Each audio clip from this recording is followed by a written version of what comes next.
It has been just over a week since a Grand Rapids mother was shot and killed in her car downtown. Her young daughter left in the back seat. As police search for the man they believe is responsible, her family is taking on a different battle in her honor. Leah Gomez had been fighting for her daughter since the day she was born, when her family claims complications at the hospital led to the child having severe medical issues. News 8's Taylor Morris talked with an attorney for her family and has our story tonight. Shortly after Leah Gomez's daughter Rosabell was born, she filed a lawsuit against Corewell Health, claiming malpractice and negligence during delivery caused her daughter's disabilities. Now that Gomez is gone, her family is fighting this battle for her. A long time. I'm sorry, she's so cute. It wasn't long after Rosabell was born that Leah Gomez and her family knew something was wrong. If she started crying right now, I would probably be very grateful. She doesn't even cry, and all babies cry. In a video produced by the law firm, Gomez recalls the moments after Rosabell was born. While I was getting stitched back up, I had to watch her be revived.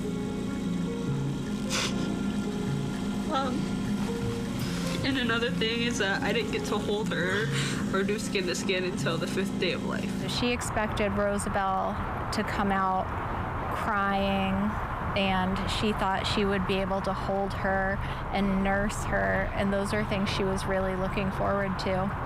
And instead, Rosabell comes out not moving, not crying, blue, and she had to watch Rosabell be taken to a table, and she watched the resuscitation. Stephanie Hoffer, who is representing Gomez and her family in the lawsuit against Corewell Health, says Rosabell was delivered as Spectrum Butterworth in August of 2021. Hoffer says doctors decided Gomez should have a C-section after undergoing multiple rounds of Pitocin, a medication used to stimulate contractions.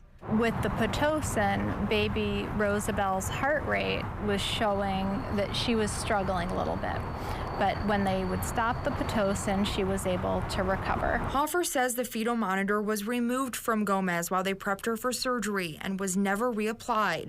From 12:48 a.m. when anesthesia was started until 1:27 a.m. when Rosabell was born. It was 40 minutes between the time Leah was taken off the monitor and the time baby Rosabell was delivered. Our lawsuit alleges that if the heart monitor had been kept on Rosabell, if it had been put back on, they would have seen changes in Rosabell's heart rate like they did with each time that they did the Pitocin.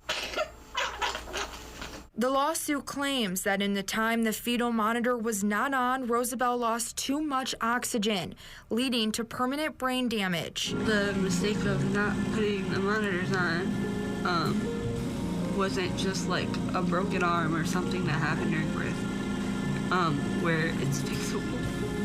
This is something that she has to live with for the rest of her life. She cannot walk, she can't talk, she can't cry, she can't swallow.